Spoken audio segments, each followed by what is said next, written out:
कुछ लोग जो ऐसे जंगल में फंस जाते हैं जहाँ नरभक्षी मानव रहते हैं और फिर उनके साथ क्या होता है ये आप खुद ही देख लीजिए। मूवी की शुरुआत में हमें एक लड़के को दिखाया जाता है जो माइक नाम के एक शख्स को ढूंढ रहा था। जब वह लड़का माइक के घर में जाता है तो उसे वहाँ पर माइक तो नहीं मिलता है, लेकिन वहाँ पर उसे दो लोग जरूर मिलते हैं जो उस पर बंदूक तान देते हैं और उससे पूछते हैं कि माइक कहाँ है। दरअसल ये दोनों लोग भी माइक को ही ढूंढ रहे थे, लेकिन वह लड़का कहता है कि उसे कुछ नहीं पता और वह खुद भी माइक को ही ढूंढ रहा है। लेकिन वे लोग उस लड़के को गोली मार देते हैं, जिसके बाद वे लोग वहाँ से चले जाते हैं। थोड़ी देर बाद वहाँ पर पुलिस की गाड़ी आती है और घर में तलाशी लेना शुरू कर देती है। तलाशी के दौरान पुलिस को माइक की गर्लफ्रेंड की फोटो मिलती है, जिसके बाद वे लोग उसे ढूंढना शुरू कर देते हैं। अब हमें 3 लोगों को दिखाया जाता है जिनका नाम गलेरिया, पेट और रिजो है। ये तीनों लोग अमेजोन के जंगलों में जा रहे थे क्योंकि वे लोग नरभक्षी इंसान के बारे में पता लगाने की कोशिश कर रहे थे। बीच रास्ते में वे लोग एक पुलिस ऑफिसर से अमेजोन जंगल के मिनियो का विलेज के बारे में पूछते हैं, क्योंकि उन तीनों को लगता है कि शायद वहाँ पर आज भी आदमखोर लोग रहते हैं। जिसके बाद वे लोग अमेजोन के जंगलों में पहुँच जाते हैं। बीच रास्ते में उनकी गाड़ी कीचड़ में फंस जाती है और आगे का रास्ता भी बहुत खराब था। जिसके बाद वे लोग आगे का रास्ता पैदल ही तय करने का फैसला करते हैं और गाड़ी को वहीं पर छोड़ देते हैं। जब वे लोग पैदल चल रहे थे तो बीच रास्ते में वे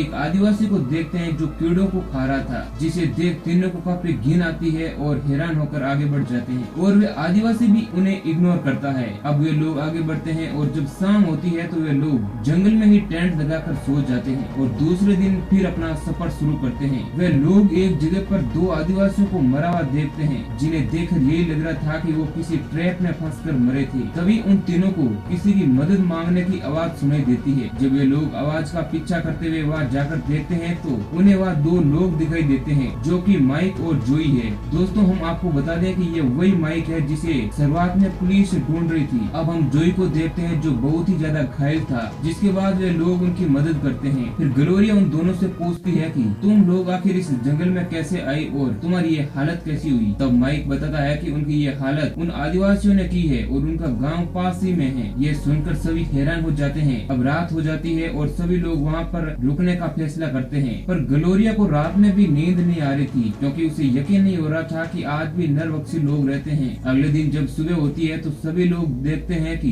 ग्लोरिया उनके पास नहीं थी। सभी लोग उसे इधर उधर तलाशना शुरू कर देते हैं। तभी माइक को यकीन हो जाता है कि उसे आदिवासी लोग पकड़ कर ले गए हैं। इसके बाद माइक उन सभी लोगों को लेकर आदिवासियों के गांव जाता है और उस गांव के पास ही उन लोगों को ग्लोरिया भी मिल जाती है जो किसी ट्रैप में फंसी हुई थी। जिसके बाद वे लोग ग्लोरिया को वहाँ से निकाल लेते हैं। अब वे लोग गाँव के अंदर जाते हैं और वहाँ पर वे लोग आदिवासियों को देखते हैं जो किसी भी तरीके से नरभक्षी नहीं लग रहे थे। और हैरान कर देने वाली बात तो ये थी कि आदिवासी लोग भी इन लोगों को देखकर बिल्कुल भी नहीं डर रहे थे और इन्हें इग्नोर कर रहे थे। तभी माइक और उनके साथी एक आदिवासी को गांव के बीचों बीच लटका हुआ देखते हैं, जिसको देखकर सभी लोग डर जाते हैं और वहां से तुरंत निकलने का फैसला करते हैं। लेकिन तभी बेहोश होकर जोई गिर जाता है क्योंकि उसकी हालत अब और खराब हो रही थी। तब वे लोग आदिवासियों के एक घर में ही रुकते हैं और जोई को लेटा देते हैं। वे लोग देख रहे थे कि उसकी हालत बहुत ही खराब हो रही थी और उसका बचना भी मुश्किल हो गया था। अब रात हो गई थी और वे लोग वहीं पर आराम करते हैं। अगले दिन हम माई को देखते हैं जो आदिवासियों की एक लड़की के साथ जबरदस्ती करने की कोशिश कर रहा था, लेकिन वह किसी तरह वहाँ से भाग जाती है, जिससे गुस्सा आकर माई पीछे से उसे गोली मार देता है और वह वहीं मर जाती है।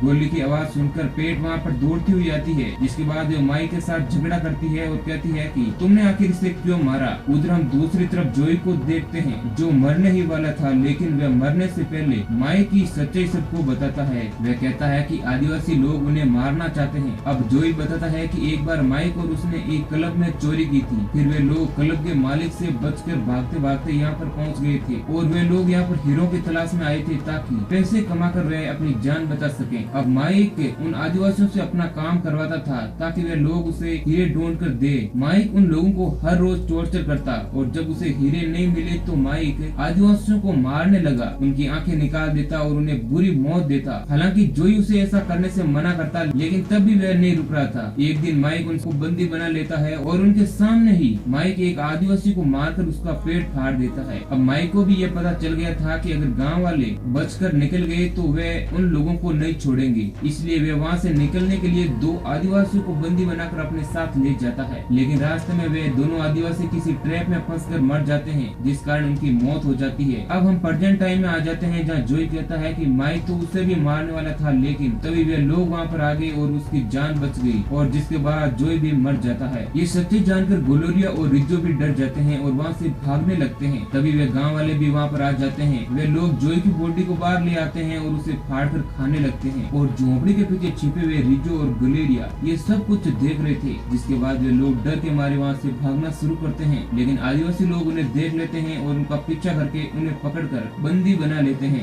उधर हम दूसरी तरफ पेट और माई को देखते हैं, जिन्हें भी आदिवासी लोग पकड़ कर ले आए थे। जिसके बाद वे आदिवासी लोग माइक पर तो पहले से ही गुस्सा थे, क्योंकि उसने सबसे ज्यादा उन लोगों को मारा था। इसलिए वे लोग माइक को एक पेड़ से बांध देते हैं और उसे टॉर्चर करते हैं, यहाँ तक कि एक आदिवासी उसका प्राइवेट पार्ट काट कर खा जाता है। ये सब देखकर रिजो डर जाता है और वहाँ से भागने की कोशिश करता है। उधर पीछे हम अमेरिका में देखते हैं, जहाँ पुलिस माइक की गर्लफ्रेंड को ढूंढ देती है और उससे पूछती है कि माइक कहाँ है। तब वे माइक के बारे में सब कुछ बता देती है कि वह जंगलों में गया है। जिसके बाद पुलिस भी जंगलों की तरफ निकल पड़ती है। इधर पीछे रिजो भी जंगल में ज्यादा दूर नहीं जा पाता है, और जैसा कि हम जानते हैं कि ये जंगल आदिवासियों का घर है, तो उन्हें तो चप्पे चप्पे की जानकारी थी।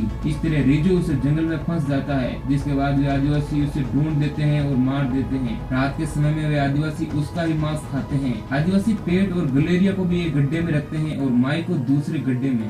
तभी ऊपर से कोई आदिवासी बंदा पेट और ग्लोरिया को खाने के लिए मांस का टुकड़ा देता है, पर वे लोग नहीं खाते हैं, क्योंकि वे मांस का टुकड़ा उनके ही भाई का था। इधर पीछे माइक अपने आप को छुड़ा लेता है और वे एक आदिवासी को भी मार देता है। तब वे देखता है कि एक आदिवासी पेट और ग्लोरिया को गड्ढे से बाहर निकाल रहा था। तब वे माइक उससे भी बहुत मारता है, ताकि वे लोग गड्ढे से बाहर न निकल सके, और वे आदिवासी घायल हो जाते हैं। उधर माइक की गर्लफ्रेंड अमेजोन के जंगलों में एक प्लेन लेकर उसे ढूंढने निकलती है। जब माइक उस प्लेन को देखता है तो वह मदद के लिए जोर जोर से चिल्लाता है, जिसकी आवाज सुनकर वे आदिवासी माइक को ढूंढ लेते हैं और उसे पकड़कर अपने गांव ले जाते हैं। अब वे आदिवासी लोग ग्लोरिया और पेट को भी गड्ढे से बाहर निकालते हैं और देखते हैं कि उनके गांव का एक आदमी और मारा गया है, जिससे वे सभी गुस्से में आ जाते हैं और पेट को पकड़कर उसकी छाती में हुक डालकर उसे लटका देते हैं, जिससे उसकी मौत हो जाती है। और बाद में वे लोग माइक का भी सर काट देते हैं और उसका दिमाग खाते हैं। अब पीछे सिर्फ ग्लोरिया ही अकेली जिंदा बची थी। अब जब सभी आदिवासी सो रहे थे, तभी उनमें से एक ग्लोरिया को बचाने की कोशिश करता है, क्योंकि वे एक आदिवासी बहुत ही दयालु था। अब वह ग्लोरिया की मदद करता है और उसे आजाद कर देता है और उसे जंगल से बाहर निकालने की कोशिश करता है, लेकिन बीच रास्ते में वह आदमी एक जाल में फंस जाता है और उसकी भी मौत हो जाती है। अब ग्लोरिया उस जंगल में अकेली थी, तो वह वहाँ पर भटक जाती है। कुछ दिनों बाद हम वहाँ पर नाव में कुछ लोगों को देखते हैं, जिन्हें ग्लोरिया मिलती है, जो बहुत ही बुरी हालत में थी। वे लोग उसे बचा लेते हैं और सुरक्षित वहाँ से बाहर निकालते हैं। उधर पीछे पुलिस भी जंगल में उन लोगों को ढूंढते हुए आ जाती है। तब एक आदिवासी उन लोगों को यह कहकर वापस भेज देता है कि उन सभी लोगों को मगरमच्छ ने खा लिया था जब वे लोग नदी पार कर रहे थे। पुलिस उनकी बातों का यकीन कर लेती है और वापस चली जाती है। अब कहानी के अंत में हमें ग्लोरिया को दिखाया जाता है, जिसकी एक बुक प्रकाशित हुई थी कि आदिवासी होते हैं या नहीं, लेकिन अब हम ग्लोरिया के चेहरे को देखते हैं, जिसका चेहरा अभी भी लटका हुआ था, यानी वे अपने दोस्तों को खोकर बहुत ही ज्यादा उदास थी। और यहीं पर हमारी मूवी समाप्त हो जाती है। तो दोस्तों, आप इस कहानी के बारे में क्या कहना चाहते हैं, हमें कमेंट करके जरूर बताना। वीडियो अच्छा लगा है तो लाइक करना। धन्यवाद।